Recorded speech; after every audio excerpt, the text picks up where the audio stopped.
हाँ? मैं तो बताता नहीं, ये मेरे दिमाग। बाबूराम है जी। बाबूराम, कितने समय से काम कर रहे हैं आप गौशाला में? मुझे तो बहुत कम खाना कितने में। तो इन जैसा कि मैं देख पा रहा हूँ, घास नहीं है फोरम में, सिर्फ सूखा भूस है। कितनी टाइम घास डाला जाता है इनको? बजी का डुबला रहा था इसका। कितनी बार डालते हैं घास? एक बार सिर्फ एक बार। यमुनानगर खबर दामला की लाला बधावाराम गौशाला से, जहां ग्राम पंचायत द्वारा सामुदायिक केंद्र में ग्राम वासियों व पंचायत के अधिकारी की मौजूदगी में एक सभा का आयोजन किया गया। सभा में यह बात रखी गई कि गौशाला का खर्च ग्राम पंचायत उठाने में असमर्थ है। ऐसे में बधावाराम गौशाला में जो गौवंश है उन्हें किसी अन्य गौशाला या अन्य स्थान पर शिफ्ट किया जाए। बता दें कि जिस जमीन पर अभी गौशाला मौजूद है वह जमीन लाला बधावाराम के द्वारा गौचरान के लिए दान में दी गई थी और 2007 से ही इस जमीन पर गौशाला को लाला बधावाराम कमेटी चला रही थी। जानकारी के अनुसार जिसे बाद में सरकार के हैंडओवर कर दिया गया था, वह ग्राम पंचायत दामला को इसकी जिम्मेदारी सौंपी गई थी। वह अब ग्राम पंचायत दामला के सरपंच का क्या कहना है, सुने। गौशाला के बारे में जी अभी कॉलम पूरा नहीं है जी, तो ग्राम सभा की मीटिंग थी, उसके लिए भी आदमी नहीं है जी। इसके लिए भी कॉलम पूरा होता भी डिसाइड हो गई, तो मीटिंग कैंसिल हो गई। तो मीटिंग में क्या डिसाइड किया जाएगा गौशाला के बारे में? मीटिंग में रखा जाएगा कि दूसरी जगह शिफ्टिंग करो जी, शिफ्टिंग की जहाँ भी जाएगी दूसरी जगह। तो क्यों शिफ्ट किया जा रहा है सर गौशाला को गांव से? यहाँ जी जिम्मेदारों के पशुओं के खेतों का नुकसान हो रहा है जी, पशुओं के साथ ही दूसरे गाँव के यहाँ पशु छोड़ के जाते हैं जी, बहुत आवारा है जी। बस इसी कारण से गौशाला हटाया जा रहा है। कितने पशु होंगे सर उस गौशाला में? इसमें है जी 240 के करीब है। तो कितने समय से चल रही है यहाँ पे गौशाला? गौशाला जी यहाँ 2013 के बाद चली जी। तो सर अभी घास फूस की क्यों दिक्कत आने लगी जी पिछले कुछ टाइम से? है अभी क्यों दिक्कत आने लगी जी चारे को लेकर पशुओं को? चारे के लिए? हाँ जी, अभी चारा भी नहीं है जी वहाँ पे। चारा बूस आया पड़ा जी, आज भी कौन करे नहीं है। सिर्फ सर अब नहीं। सुनो सर, अब बूस के लिए पंचों के सहन चाहिए, वो 10 दिन से सहन नहीं कर रहे जी, जी। कहाँ से पूरा करेंगे? पहले उससे पहले कर रहे तो पंचायत फंड होगा जी, तो कितना पंचायत कहाँ तक करेगी?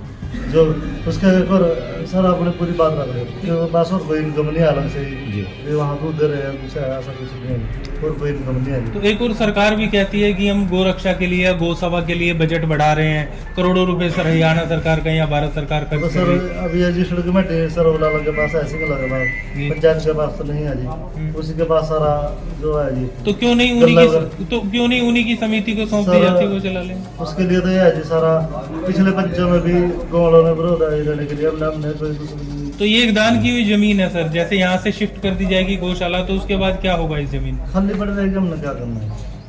हमने कोई सर इसमें ये जमीन तो दान गौशाला के लिए दी गई। 5 साल के लिए आई, आगे कोई और होगा जी, ये तो नहीं हमारे नाम लग दामला ग्राम पंचायत के नाम लग। सर ऐसा भी सुनने में आया कोई हाई कोर्ट के ऑर्डर में इस गौशाला को कंटिन्यू करने के लिए, क्या आपको जानकारी है इस बारे में? चलो तो 18 तारीख के बाद डिसाइड होगा जी क्या करना है। क्या अभी तक जो गौशाला का जो खर्चा हो रहा है, क्या वो ग्राम विकास के फंड से ही हो रहा है या गौशाला का कोई अलग से फंड आ रहा है? गाँव के जो पंचायत का फंड है उससे रहे और अलग से कैसे नहीं रहे। तो क्या सरकार की ओर से कोई जो अनाउंसमेंट उसमें सर एक दानवीर ने हमारे को दिया जी बूस, तो क्या सरकार से कभी वैसे सरकार की ओर से सरकार की तरफ से कुछ तो क्या प्रशासन ने कोई मांग भी रखी है आपने इस गौशाला के खर्चे के लिए? तब तक हमें ग्राम अभी पंचायत तक तो हम तो सर 4 महीने से ही आए इसमें, कि इसमें झगड़ा पहले से चल रहा है सरपंच के साथ। अभी 18 तारीख के बाद ही पता लगेगा सरकार हमारे को क्या देगी। मतलब गांव के विकास के लिए जो पैसे आ रहे हैं वो गौशाला में ही पूरे नहीं पड़ रहे हैं। अब पब्लिक काम मांग रही है, कहाँ से काम करेगी? तो क्या सरकार को भी मांग पत्र सौंपेंगे कोई आप? 18 तारीख के बाद ही पता लगेगा क्या उसको बनेगा।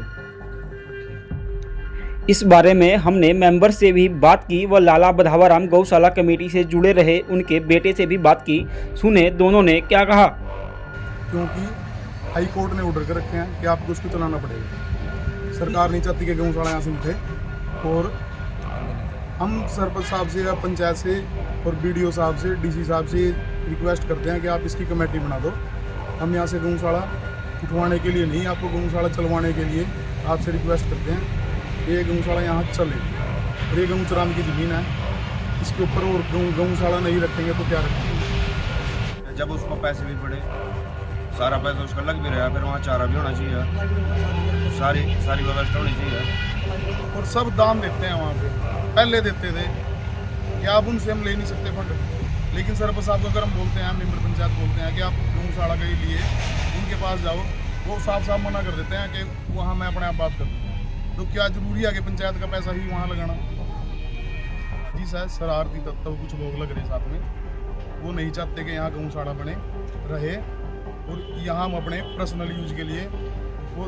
तो अगर मैं जमीन की बात करूँ तो जिस जमीन में गौशाला है, क्या वो जमीन गौचरान की है या सरकारी पंचायत की है? गौचरान जो हमारे गांव में पहले एक दानी सज्जन हुए करते थे, लाला बदावराम जी, उन्होंने गौशाला के नाम से ये जमीन ली थी। और आज के टाइम में क्या हो रहा है कि यहाँ से गौशाला उठवा के यहाँ पे कोई प्रॉपर्टी किसी की कुछ भी बनवा दी जाए। नाम है सर आपका? सौरभ सिंगला। सिंगला जी, ये जो आपके बुजुर्ग कहेंगे वधवा राम जी, जिन्होंने यहाँ पर दामले में गौशाला के लिए ज़मीन जो थी दान की, आज की डेट में वहाँ पर जो है ग्राम पंचायत और सरकारी अधिकारियों की मौजूदगी में एक मीटिंग की जा रही है, जिसका मुद्दा है गौशाला के पशुओं को शिफ्ट क्यों ना किया जाए। तो एक गौचरान की ज़मीन जो आपके बुजुर्गों ने दान की, गायों को ही दान कर दी कि गाय ही उसकी मालिक है, और उसके बावजूद भी आज उसे मतलब शिफ्ट करने का प्रयास किया जा रहा है। क्या कहना चाहेंगे, आपकी क्या भूमिका है, आप क्या चाहते हैं इसमें? इस पर सर हम शुरू दिन से करते हैं, गौओं की वहाँ सेवा होती आई है, लेकिन सन 2020 को ये गौशाला क्या हमारे से कब्जा दखल ले लिया गया था सरकार की तरफ से। उन्होंने कहा था कि हम इसको अडॉप्ट करेंगे और हम इसको चलाएंगे, तो ये रूटीन में चल रही थी। तो अब ये नए सरपंच साहब आए, ये बोलते हैं कि भी नहीं, इस गौशाला को हम हटाएंगे। तो हाई कोर्ट ने ऐसा कोई ऑर्डर ही नहीं करा कि भी इसे हटा ही नहीं सकते। हाई कोर्ट ने तो एक ऑर्डर करा हुआ है कि इसे आपने चलाना है, और डीसी साहब को उन्होंने पर्सनल हियरिंग करके ये बात कही है कि आप इसको तैयार करने की भूमिका करो, इसे शिफ्ट नहीं कर सकते आप। लेकिन अब सरपंच साहब को नहीं समझ में आ रही है, तो इस बारे में तो मेरा कुछ नहीं कह सकता। नहीं, जरा जो सरकार है गौओं के लिए बजट बढ़ा रही है, दूसरी तरफ गौशालाएं जो है खुद अडॉप्ट कर रही है, और तीसरी तरफ जो उनकी पंचायतें हैं वो गौशालाओं को शिफ्ट करके, और उस जमीन का क्या किया जाएगा फिर आपके हिसाब से? जो जमीन की मालिक है ही गौएं और गौओं को ही दान की गई है, उस जमीन से भी अगर गौओं को हटा दिया जाएगा तो फिर क्या किया जाएगा वहाँ? ये तो फिर सरकार की बात ही गलत हो जाएगी ना, कि पहले सरकार गाय गंगा गीता की बातें करती है, और गौचरान की प्रॉपर्टियों को अगर ऐसे खाली करके, जिसमें खुद मालिक वहाँ बैठी हैं, गौएं बैठी हैं, उनकी सेवा करने की बजाय अगर उन्हें हटा दिया जाता है, तो मैं तो कहता हूँ कि ये धर्म के प्रति खिलाफ भी है और धर्म का नाश करने के लिए खड़े हैं ये लोग। सर देखो ऐसा तो कुछ नहीं है कि भी कहते हैं कि सारा फंड गौशाला में लग रहा है। गौशाला का कितना खर्चा होगा? 2 लाख 3 लाख रुपए महीना, और 2-3 लाख रुपए में हरा चारा तो सारा दान में ही आ रहा है।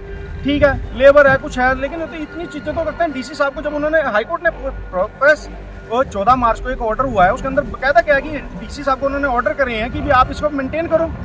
तो इसमें क्या हो गया, 1 महीने में आ जाएगी बात को, उसे कंप्लेंट्स को तैयार करके दिया जाए कि भी डीसी साहब इसको कैसे चलाया जाए। ये मतलब इसका ये थोड़ी हल हुआ कि भी एक आदमी का हटा दो तो ठीक हो जाएगा। हल हटाने से नहीं होगा, हल को बनाने से हल बनेगा, सही सॉल्व होएगा। उनकी फसलें खराब कर देता है ये पशु खुल के। अगर ये खुल जाए तब खराब कर सकता है, जब ये बंधे हुए हैं बेचारे अपने घर में रह रहे हैं। ये तो आप भी हो, मैं भी हूँ, कल को पैदल चलेंगे, नीचे हमारे कीड़े भी मरेंगे, मकोड़े मरेंगे, तो ये तो थोड़ी नुकसान, तो चलना तो पड़ेगा।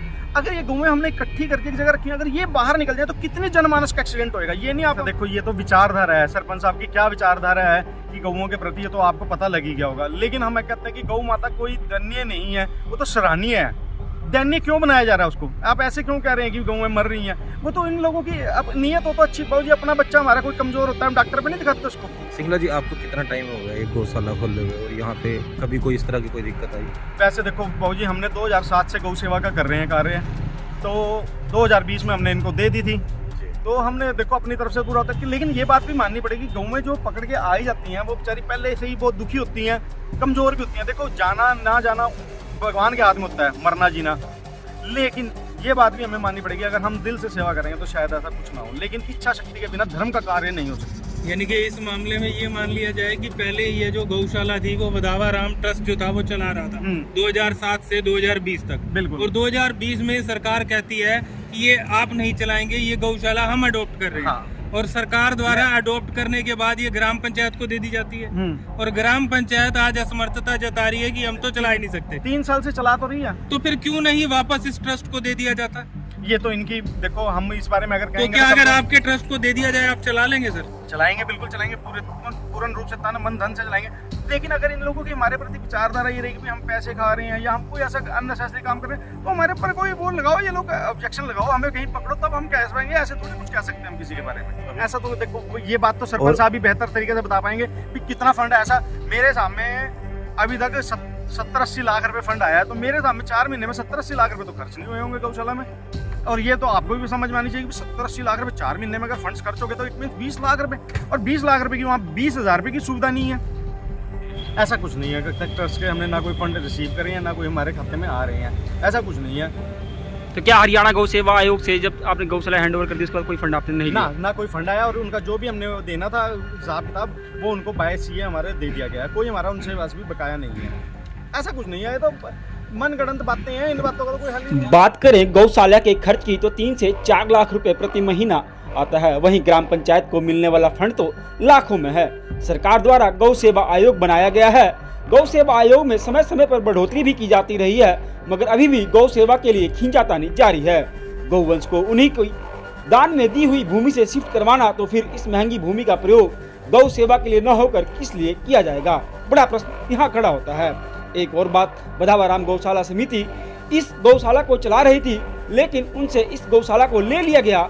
अगर अब इस गौशाला को चलाने में सभी असमर्थ है तो क्यों ना इसे किसी NGO को या कमेटी बनाकर उसे सुपुर्द कर दिया जाता, या फिर लाला बधावाराम गौशाला समिति को वापस सौंप दिया जाता। कोई दिक्कत नहीं आ पाने की। पानी में या मशीन में कोई गड़बड़ नहीं है, सिर्फ यहाँ बंदे की गड़बड़ी है बस। तो सफाई में अब भी देखा गया है गोबर पड़ा है काफी, और पशु 2 बजे रोटी खा के आते हैं, तो इस समय तो घास चरे से जो है वो डाल रहा है। तो जो बूस ये डाला होगा भूसा आप लोगों ने डाला होगा? हाँ जी, अभी तो डाल के निपटा में हम लोग, 2 ही तो बंदा है। कितने पशु हैं यहाँ पे? यहाँ पे वही 250-300 है। 250-300। हाँ। आप कितने टाइम से यहाँ पे काम कर रहे हो? हम 2 साल से कर रहे हैं। क्या नाम है जी आपका? सोम सिंह। क्या नाम है जी आपका? सोम सिंह। सोम सिंह जी, यहाँ कितने टाइम से काम कर रहे हो आप गौशाला में? कर रहे हैं जी। क्या कुछ काम रहता है गौशाला में?